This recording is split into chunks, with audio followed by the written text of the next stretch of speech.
अस्सलाम वालेकुम वीवर्स, कैसे हो? उम्मीद करती हूँ खैरियत से होंगे। आज मैं आपको शर्ट का डिज़ाइन स्टिच करके दिखाऊंगी कि आप प्रिंटेड सूट पर किस तरह से डिज़ाइनिंग कर सकते हैं। इस तरह से गोलाई शेप में गला मैं पहले कटिंग करूँगी। एप्लिक डिज़ाइन का मैंने गला स्टिच करना है और गले के साथ में जो मैंने पट्टी ऐड करनी है एप्लिक, वो वाली पट्टी इस तरह से आपने हल्की सी तिरछी कटिंग करनी है।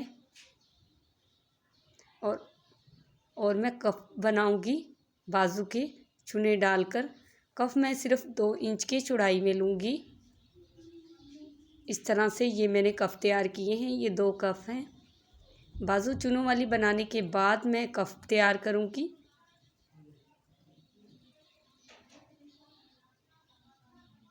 ये देखिए, ये कफ है। और अब मैं रेप वाली एक पट्टी लूँगी, 1 इंच चौड़ी होगी, इस तरह से तिरछी, ऊपर से सीधी आएगी और नीचे से तिरछी होती जाएगी। इस तरह से आपने कटिंग करनी है एक पट्टी। लीलम के प्रिंटेड सूट पर आप इस तरह से बच्चियों की डिज़ाइन कर सकते हैं। इस तरह से आपने 1 इंच चौड़ाई में पट्टी लेनी है। आप ये 16 इंच की लंबाई से पट्टी लेनी है। 16 इंच लंबाई और 1 इंच चौड़ाई है इसकी। इस तरह से ये कफ, पट्टी और गला मैंने कटिंग करके तैयार कर लिया है। इसे मैं कमीज से अलग कलर के कपड़े पर प्रेस करके चिपका लूँगी। इस तरह से जो कमीज़ प्रिंटेड है उसके फूल जैसा मैंने कलर लिया है। ये ब्राउन कलर है, मैरून टाइप का। इस तरह से कफ मैंने तैयार की है। बैक जो फोल्ड की है वो हल्का सा थोड़ा पीछे से बड़ा किया है। और ये एप्लिक डिज़ाइन का मैंने गला इस तरह से प्रेस कर लिया है। ये देखें, ये जो एक्स्ट्रा कपड़ा था ये देखें, डिज़ाइन वाली पट्टी मैंने प्रेस करके चिपका ली है इस तरह से। अब मैं कमीज़ का फ्रंट वाला हिस्सा लूँगी। ये देखें, ये मैंने उल्टे रुख पर गला रखना है, सीधी साइड पर नहीं रखना। उसके बाद में जो गला मैंने प्रेस किया था वो इस तरह से आप दरमियान में पिनअप करके इस तरह से गला स्टिच कर लें। आप बग़ैर पिनअप किए भी गला स्टिच कर सकती हैं। अगर आपसे सफाई से गला लगता है आप पिनअप मत करें। इस तरह से आपने बुकरम के साथ सिलाई कंप्लीट कर ली है। उसके बाद मैं अंदर से जो कपड़ा है वो वाला कटिंग करूँगी। इस तरह से मैंने ये कटिंग कर लिया है। कटिंग करने के बाद मैं दरमियान से कट लगाऊंगी। इस तरह से आप कट लगाएंगी तो गला आसानी से फ़ोल्ड हो जाएगा। अगर आप कट नहीं लगाएंगी तो आपका गला फ़ोल्ड होने में गले में चुनटें आएंगी। इसे फ्रंट साइड पर इस तरह से फ़ोल्ड करना है क्योंकि वो मैंने उल्टे रुख पर रखा था। इस तरह से फ़ोल्ड करें और बिल्कुल किनारे पर आपने सिलाई लगानी है। आप सिलाई प्रेस करके भी लगा सकते हैं, बगैर प्रेस किए भी इसी तरह से सफाई आएगी जैसे कि प्रेस करके। इस तरह से किनारे पर सिलाई लगा लें। उसके बाद दूसरी साइड से भी जो हमारी पट्टी थी एप्लिक वाली, वहाँ पर भी मैंने सिलाई लगानी है। इस तरह से बिल्कुल किनारे पर लगानी है आपने। जो कमीज़ वाला कपड़ा है दूसरे हाथ से इस तरह से उसे आगे की तरफ करते जाएं और सिलाई लगाएं ताकि हमारे गले में कोई चूंटे वगैरह ना आए। उसके बाद जो मैंने पट्टी ली थी वो इस तरह से गले की साइड पर लगानी है। और जो ये फ्रील है ये मैं तैयार करने का तरीका आपको आगे बताऊंगी। ये पट्टी मैंने किस तरह कटिंग और स्टिचिंग की है। ये पट्टी जो मैंने बुकरम पर है वो वाली नीचे फ्रील रख कर इस तरह से मैंने स्टिच की है।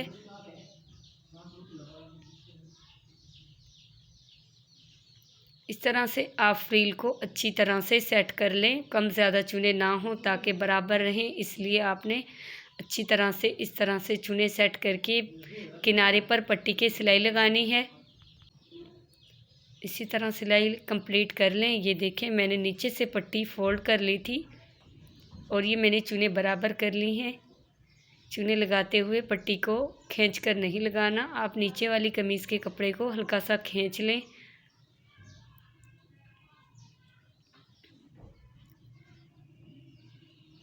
ये कमीज़ के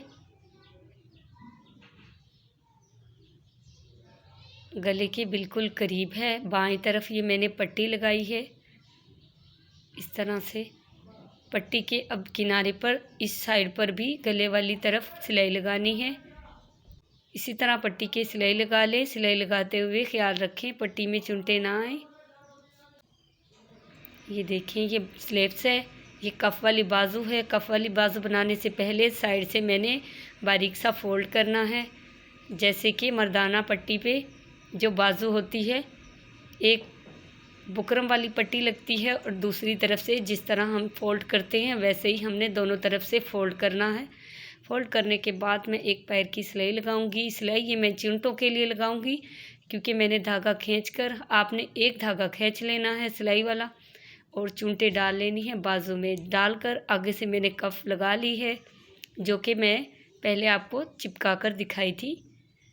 इस तरह से ये आगे वाली पट्टी है जो मैंने गले पर लगाई है।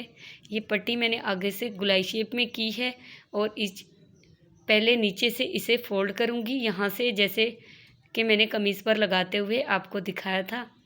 इस तरह से फोल्ड करने के बाद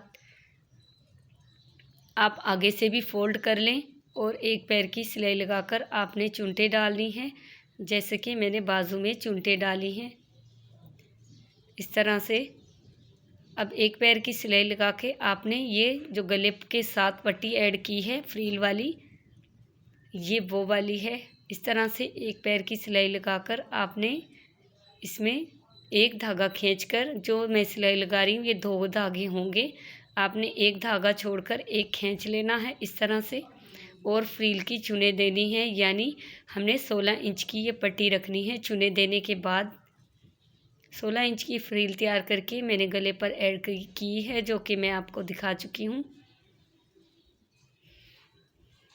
उसके बाद एक पट्टी और है, वो मैं बाजू के साथ कंधे पर स्टिच करूँगी।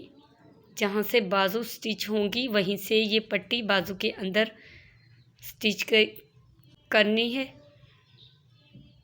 इस तरह से। ये देखें ये गुलाई शेप में जैसे शोल्डर कटिंग होता है वैसे मैंने ये कटिंग की हुई है। अब मैं इसकी एक पैर की सिलाई लगाऊंगी और इसकी चुने दूंगी, जैसे कि जितनी हमारी शोल्डर होगी उतनी लंबाई हमने चौड़ाई इसकी रख लेनी है, क्योंकि ये बाजू के साथ स्टिच करनी है इसलिए इसकी चौड़ाई बिल्कुल बाजू के जितनी होगी। उसके बाद आगे से आप जितना बारीक फ़ोल्ड कर सकते हैं उतना करें, क्योंकि जो फ्रील होती है वो बिल्कुल बारीक फ़ोल्ड होती है। आप फ़ोल्ड करने के बजाय पीको भी करवा सकते हैं या कोई फैंसी लेस भी लगा सकते हैं। अगर आप फ़ोल्ड करना चाहें तो इस तरह से बारीक आप आसानी से फ़ोल्ड कर लेंगी। फ़ोल्ड करते हुए आप ऊपर वाली जो कपड़ा है फोल्डिंग का वो आप खींच कर नहीं रखना।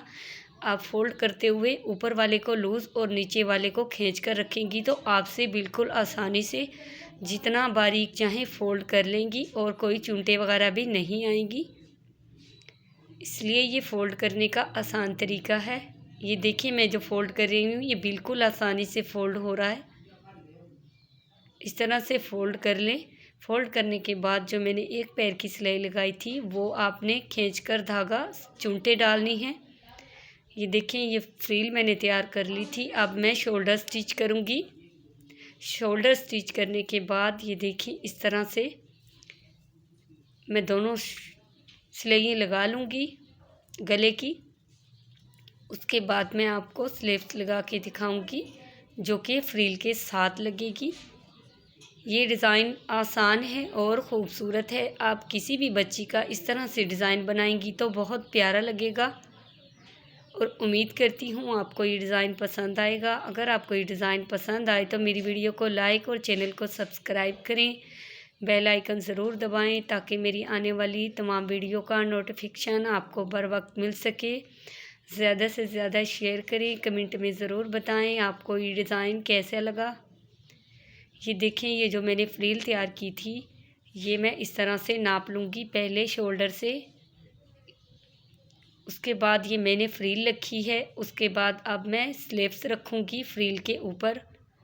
जो मैंने फ्रील में चुने देने के लिए सिलाई लगाई थी सेम उसी के ऊपर मैं सिलाई लगाऊँगी इस तरह से। आप सिलाई लगाते हुए फ्रिल को अच्छी तरह चुनटों को सेट कर लें ताकि सिलाई लगाते हुए चुनटें हमारी ख़राब ना हों। इस तरह से आप अच्छी तरह से सेट करते जाएं, क्योंकि चुनटें डालते हुए जो हमारी चुनों वाला एक्स्ट्रा कपड़ा है वो अंदर की तरफ चला जाता है, इसलिए आप उसे बाहर की तरफ इस तरह से खींचकर सिलाई लगाएं।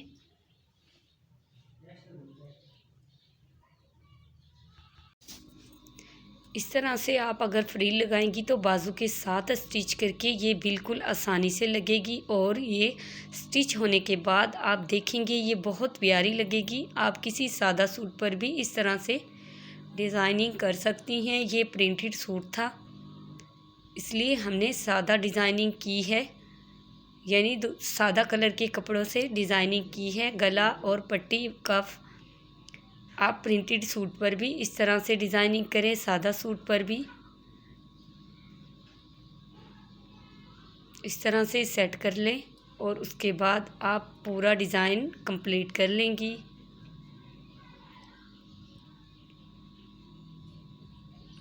स्लीव्स लगाने के बाद मैं फिटिंग लगाऊंगी और नीचे से चाक दामन सादा फोल्ड करूंगी और हमारा डिज़ाइन हो जाएगा तैयार। हम जो पट्टी गले के साथ ऐड की है उस पर मैं बटन लगाऊंगी, कफ पर भी बटन लगाऊंगी इस तरह से, और बैक गला सादा फोल्ड करूंगी इस तरह से। एक बाजू पर हमारे फ्रिल है, कफ वाली बाजू है, इस पर मैं काज करके बटन लगाऊंगी। ये मैंने शर्ट तैयार कर ली है जो कि बहुत प्यारी लग रही है। उम्मीद करती हूँ आपको पसंद आएगी। अगर पसंद आए तो मेरी वीडियो को लाइक और चैनल को सब्सक्राइब करें। आप ये पट्टी सादा कलर के कपड़े की भी लगा सकती हैं, मैंने प्रिंटेड कपड़ा लगाया है। ये देखें बाजू इस तरह से चुने डालकर मैंने 2 इंच की कफ डाली है। मैंने अभी काज नहीं करवाए, बटन मैंने लगा दिए हैं। ये देखें एक बाजू पर मैंने फ्रिल लगाई है, दूसरी पर नहीं लगाई। इस तरह से ये डिज़ाइन मैंने कंप्लीट किया है। आप नीचे दामन के लेस भी लगा सकते हैं, लेकिन मैंने नीचे से दामन के लेस नहीं लगाई। मज़ीद अच्छी वीडियो देखने के लिए मेरे चैनल को ज़रूर देखें। मिलते हैं नेक्स्ट वीडियो में। दुआओं में याद रखें। खुदा हाफिज़।